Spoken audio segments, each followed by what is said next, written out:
Welcome back to New Rockstars. I'm Erik Voss, and will the multiversal clash coming in Avengers Doomsday and Avengers Secret Wars be a war between the MCU 616 Sacred Timeline and one X-Men universe, Universe 100005 from Deadpool and Wolverine, which might be the same universe as a post-credit scene of the Marvels with Beast, Maria Rambeau Binary, and Monica Rambeau? Or will the Secret Wars be fought on multiple fronts as the MCU is surrounded by multiple separate X-Men universes? In this video, I'm going to break down all of the separate live-action Marvel universes established thus far and explain how 2 or even 3 of them could be one connected universe established as the primary rival to the 616 universe, set to battle for survival and for supremacy in Doomsday and Secret Wars. Which of these Marvel universes is the rightful Marvel universe that we should live with from here forward? A reminder that the best way to support New Rockstars, by the way, is to grab one of these exclusive merch designs available at nerdriot.shop. Okay, there are at least 5 live-action Marvel universes that have so far been established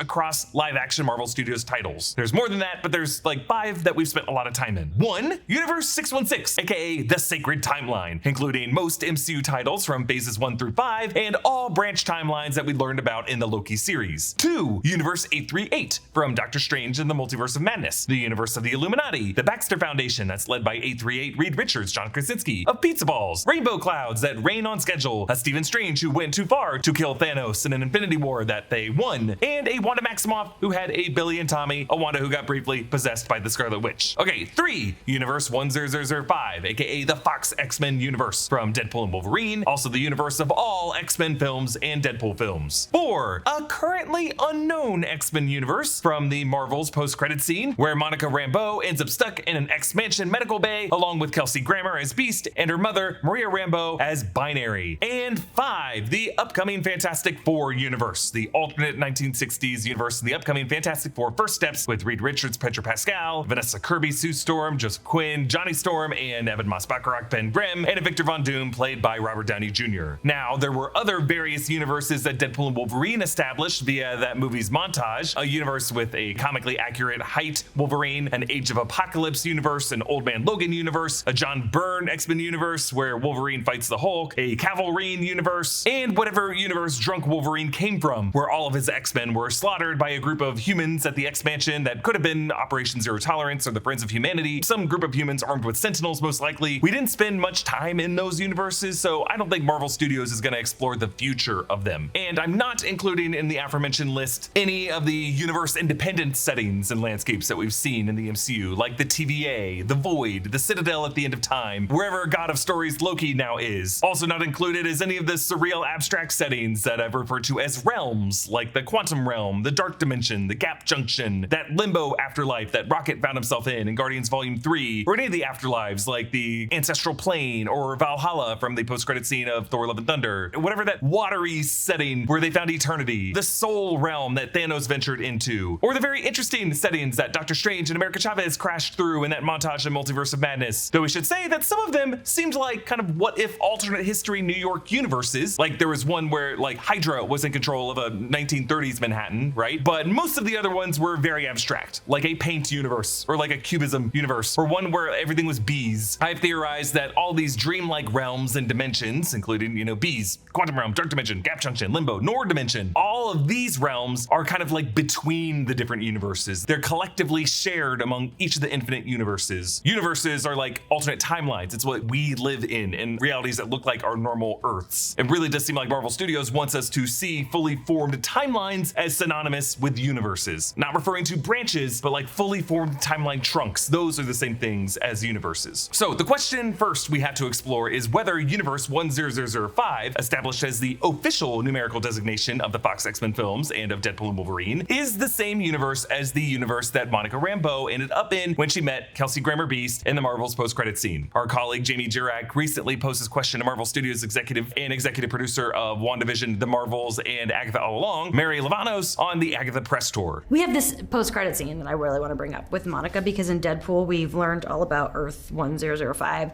And can you confirm if that end credit scene is in the Deadpool, the X-Men, does that live in that exact universe? You know, I think fans and myself will have to tune in to find out. And by the way, be sure to follow Jamie at Jamie Cinematics on all social platforms to follow whatever awesome new projects she's working on next. Today's video is sponsored by Blue Chew. Ah, autumn, a time for falling leaves, forests, trees, wood. Look, I already know I said this video is sponsored by Blue Chew, so you know where I'm going. We can drop the metaphor. Blue Chew is a unique online service that delivers the same active ingredients as Viagra, Cialis, and Levitra, but in chewable tablets and at a fraction of the cost. Blue Chew's tablets are made in the USA and prepared and shipped direct to your door in a discreet package. It's super easy too. Just sign up at bluechew.com, consult with one of their licensed medical providers, and once you're approved, you'll receive your prescription within days. And it's all done online. That means no visits to the doctor's office, no awkward conversations, and no waiting in line at the pharmacy.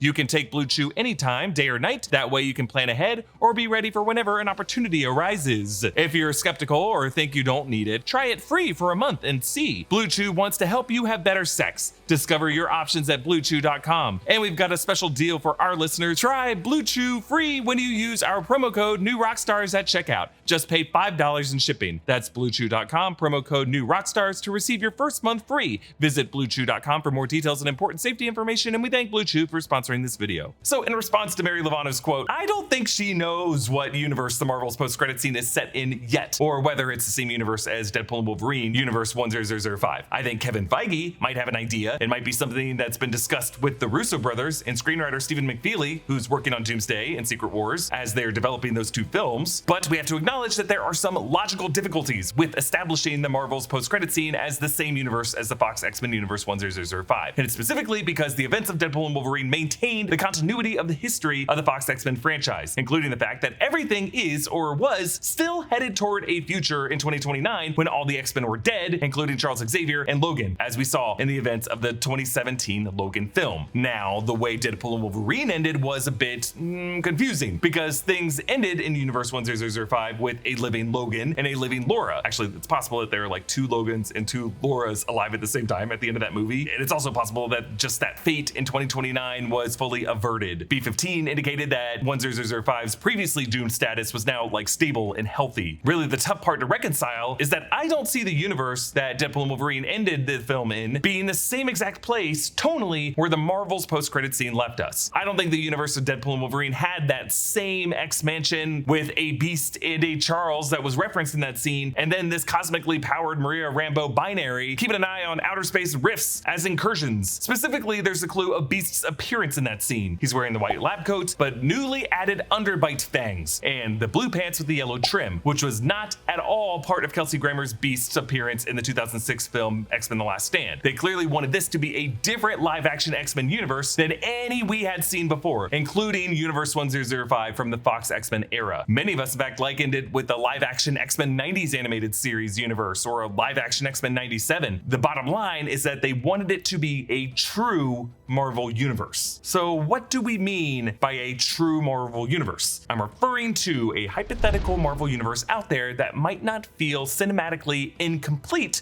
with the vibe and the understanding of the Marvel universe that comic readers have. So therefore, the Marvel's post-credit scene probably is not the universe that Drunk Wolverine came from, just because he later mentioned that Beast was one of the X-Men who, along with Scott Summers, begged him to wear that yellow and blue suit, and that Beast would have been among the other X-Men who were killed by that group of humans. But I do think we will see the universe of the Marvel's post-credit scene again, because it signaled Marvel Studios' plans for future titles like Avengers Secret Wars. Part of that multiversal collision event will be some universe with X-Men in it, and it will be on an Earth with similarly advanced technological status, like Beast and Charles Xavier keeping their eyes in the cosmos for incursion events and knowing about the existence of the multiverse. So with that in mind, here is a pitch. What if that universe in the Marvel's post-credit scene is the same Marvel universe as the one of Fantastic Four First Steps? If that film is set in the 1960s of that universe, this scene could be set in some time after the events of that film. There's no reason some of the X-Men and Binary could not exist in the future of that retro-futurist society. With Fantastic Four First Steps, I think Marvel Studios is unveiling a fully alternate Marvel history filled with alternate versions of all Marvel heroes in a more comic-accurate form, what Kevin Feige has always imagined to be a true Marvel universe. And I think we're going to see the 616 MCU heroes heroes in Avengers Doomsday and Secret Wars having to come to terms with the fact that the sacred timeline that they've been living in is not a true Marvel universe. It's really a censored reality, a filtered reality, a reality rigged by the Kang variant He Who Remains to serve his own agenda. And that's why we never had X-Men or the Fantastic Four or other mutants or certain Spider-Man related history and characters in the MCU. And that in fact there exists somewhere out there in the multiverse another universe that arguably has a better claim to exist and to survive. And that universe is the reality of the Fantastic Four and First Steps, the one that has a Robert Downey Jr. Victor Von Doom in it, maybe some other iconic actor playing the Tony Stark of that universe and the Captain America of that universe, and probably, yeah, a Spider-Man in that universe, because we saw in that Fantastic Four concept art on the fan that they gave out at San Diego Comic-Con a Flatiron building specifically singled out, and that is most famously known in the Marvel world as the newsroom of the Daily Bugle. And yes, perhaps even a Charles Xavier and an Eric Lyncher Magneto, which could be the same Charles Xavier that was referenced by this beast who looks properly comic accurate. So I pose a question to you, viewer. If given the choice, would you prefer to keep the MCU 616 universe as it is now, with its illustrious past from the Infinity Saga, but also a past that legally could not include the X-Men or the mutants or the Fantastic Four or most of the Spider-Man associated characters, a universe that has decided that T'Challa is dead and has to stay dead forever, as well as the 616 MCU's somewhat messy present and very uncertain future? Or if you're playing God of Stories Loki, would you choose to survive a brighter, more properly populated, true Marvel universe that feels like what fans loved about the Marvel vibe since the 60s, including a Tomorrowland New York that could have every Marvel character living in it, hanging out, just vibing, with an awesome score by Michael Giacchino? Who would you want to win the battle of those two universes? Comment down below with your thoughts on all this. Follow me at EA Voss. Subscribe to all 3 channels in the New Rockstars network for breakdowns and news coverage of everything you love. Thanks for watching, and I'll see you next time. Bye.